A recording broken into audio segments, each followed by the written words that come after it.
Hey guys, this is Northville Tech. In this video, we're going to learn how to connect your PayPal account to Walmart app.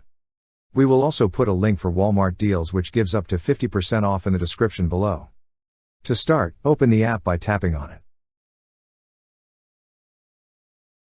Once the app is open, you will see several options at the bottom part of the screen. Tap on the option that says Account. On this screen, you will see an option for Wallet. Tap on Wallet. Under Wallet, you will see a button for PayPal. Tap on PayPal.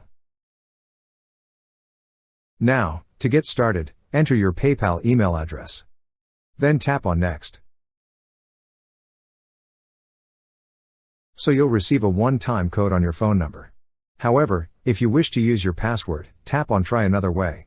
Then enter your password. Once done, review this information. If everything looks good, tap on Agree and Continue. And now your PayPal account has been linked.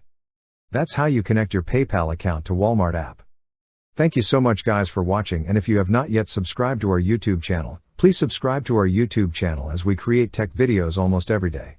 Also, check out our website northvilletech.com for great tech articles, and our Amazon shop link in the description below for amazing shopping ideas.